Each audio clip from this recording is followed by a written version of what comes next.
आज मैं आपको व्याकरण में संज्ञा के बारे में बता रही हूँ। संज्ञा की परिभाषा, संज्ञा के प्रकार और उसमें क्या क्या आता है वह मैं आज आपको बता रही हूँ। सबसे पहले मैं आपको यहाँ पर संज्ञा की परिभाषा बता रही हूँ। संज्ञा किसे कहते हैं? यह किसी व्यक्ति, पशु, पक्षी, पदार्थ, स्थान, गुण, भाव या अवस्था बताने वाले शब्दों को संज्ञा यानी कि नाम कहते हैं। उसी तरह संज्ञा के प्रकार, संज्ञा के यहाँ पर मैंने 5 प्रकार दिखाए हैं। पहला है व्यक्तिवाचक संज्ञा, दूसरा है जातिवाचक संज्ञा, तीसरा है भाववाचक संज्ञा, चौथा है समूहवाचक संज्ञा और 5वां है द्रव्यवाचक संज्ञा। अब जो यह है ना व्यक्तिवाचक संज्ञा, उसमें किसी का नाम आता है, जैसे कि लड़के का नाम हो, लड़की का नाम हो, किसी फूल का नाम हो, फल का नाम हो, किसी पर्वत का नाम हो, किसी नदी का नाम हो, यह इसमें आता है। फिर व्यक्तिवाचक में जैसे लड़का, फूल, फल, फिर पर्वत, नदी, यह आता है।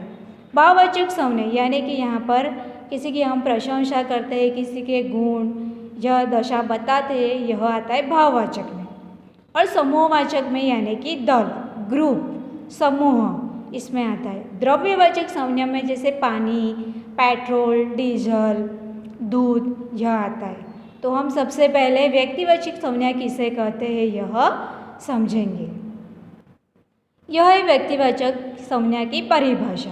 व्यक्तिवाचक संज्ञा किसी खास व्यक्ति, प्राणी या स्थान को सूचित करने वाली संज्ञा को व्यक्तिवाचक संज्ञा कहते हैं। जैसे कि विपुल, यह लड़के का नाम है, श्रेया लड़की का नाम है, नर्मदा नदी का नाम है, गिरनार पर्वत का नाम है और गांधीनगर यह शहर है। अब दूसरा प्रकार है जातिवाचक संज्ञा। जो शब्द संपूर्ण जाति का बोध कराते हैं उसे जातिवाचक संज्ञा कहते हैं। जैसे कि गाय, बैल, नदी, पर्वत, पेड़, फूल, लड़की और शिक्षक। यहाँ पर किसी का नाम लिखा हुआ नहीं, यानी इसलिए यह है जातिवाचक संज्ञा। अब भाववाचक संज्ञा, यह है हमारी तीसरी संज्ञा। जो शब्द गुण, दोष, भाव, दशा, अवदशा आदि का बोध कराते हैं उसे भाववाचक संज्ञा कहते हैं। जैसे कि क्षमा, दया, क्रोध, सत्य, सुख और दुख, यह जो आता है वह होता है भाववाचक संज्ञा। अब हमारा चौथा है समूहवाचक संज्ञा। इसकी परिभाषा, जो शब्द समूह का, यह लिखा है समूह का बोध कराते हैं उसे समूहवाचक संज्ञा कहते हैं। जैसे कि भीड़, दल, सेना, झुंड, टोली। समूहवाचक यानी कि इसमें एक व्यक्ति नहीं होता है, बहुत सारे लोग होते हैं, झुंड में भी बहुत सारे लोग होते हैं, इसलिए इसे समूहवाचक संज्ञा कहते हैं।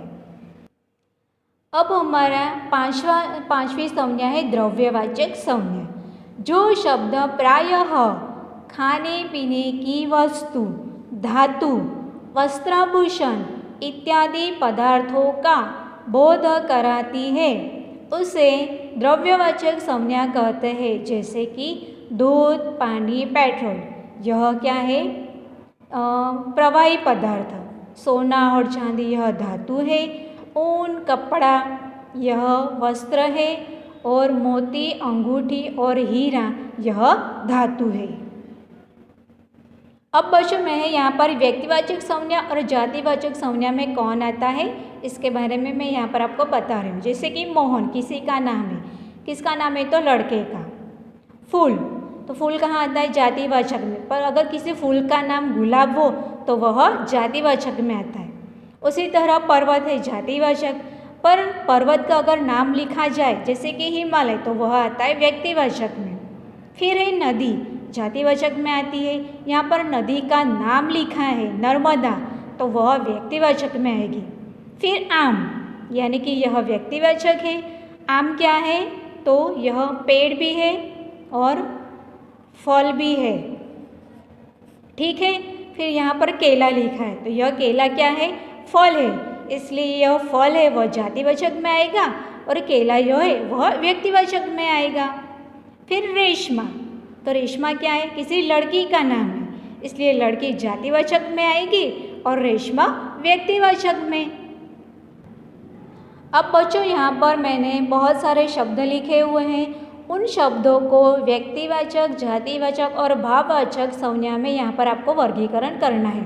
जैसे जंगल, प्रियांशी, सैनिक, हिमालय, सम्मान, भारत, हंसी, पेड़, दर्द, श्रीनगर, कुरान, यमुना, प्यार, क्रोध, मकान, अपमान, गुजरात, कवि, राज्य, कबूतर और ईमानदार, यह सारे शब्द मैंने लिखे हुए हैं। उन शब्दों को आपको यहाँ पर लिखना है। कैसे? तो मैं एक आपको लिखा के दिखा दूँ। जैसे कि यहाँ पर यह जो प्रियांशी लिखा है, तो यह प्रियांशी लड़की का नाम है, इसलिए यहाँ पर आएगा प्रियांशी। ठीक है। फिर है सैनिक, तो यहाँ पर एक मिनट, फिर भाववाचक में आएगा यह है सम्मान। अब जातिवाचक में कौन आएगा? तो जातिवाचक में जैसे कि यह लिखा है राज्य, तो जातिवाचक में आएगा राज्य। यहाँ पर राज्य का नाम भी लिखा हुआ है गुजरात, तो यह गुजरात कहाँ पर आएगा? तो गुजरात जो है वह व्यक्तिवाचक में आएगा। ठीक है। यह होमवर्क में आपको यह सारा लिखना है, वह भी अपनी नोट में, इसका वर्गीकरण आपको अपनी नोट में लिखना है। अस्तु।